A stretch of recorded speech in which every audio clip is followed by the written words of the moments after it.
We're going live again in the greenhouse because I got some planting to do. It's hot. I don't know where you guys are, but it's hot, hot. Everyone's like, we're so lucky you got a greenhouse. Yeah, and sometimes, but enough complaining. Wanted to show you a little insider and how some growers grow some things. I do a lot of propagation, which means I take cuttings from an existing plant and that's how you make your babies. But some things just don't make sense. They take way too long to grow and it's just better left to the big guys. And then little guys like me can buy plugs. It looks something like this. So here we have all of our pretty cool Marble Queen pothos. We got some super cool variegations. Look at that leaf. But instead of me having to grow out huge plants and take cuttings, I buy a little plug like this. It's already started. And then all I need, spin you over here. I just fill up a little pot with potting soil. I'm good to go. Now I'll grow these out right over here. See all the ones I did. So then I'll grow those out to full size. It's just one way certain growers and things can, help themselves out along the way, because it's fun to grow everything yourself, but it is a lot of work. Sometimes you get in the weeds, but especially when you're dealing with some pretty cool succulents. This is a super cool portulaca. But if I was to try and do this myself, it would be like 4 months of my work. Got some other really cool ones. Here we got some teardrop ivy. So I pop these out. And when you look at the leaves, they're like little teardrops. And actually I have a big one, hold on.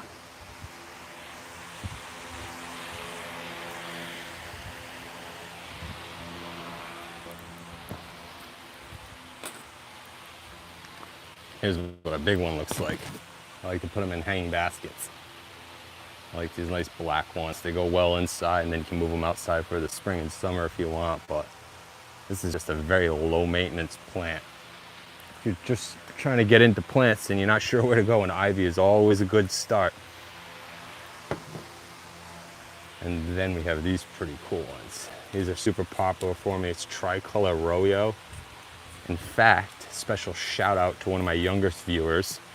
This is the daughter of a college friend, so can't hold it, but Quinn just got one of these. So these are pretty cool. Look at that purple undersides, upper sides.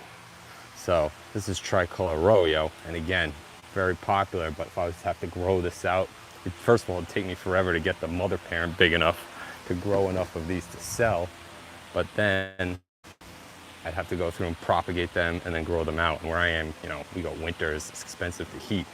So that's what I'm going to be doing in this 115-degree greenhouse today.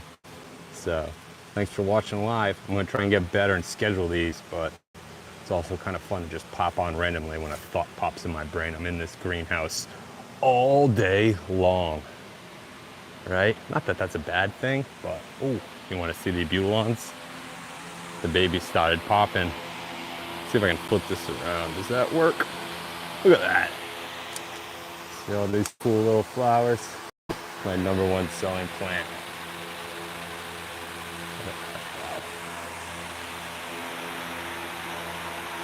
These are the kind of the ones I sell. So they're already probably like 2 feet. Look at that beaut. Coolest plant there is. Red Tiger Butylon. And while we're at it, let me go show you some big ones.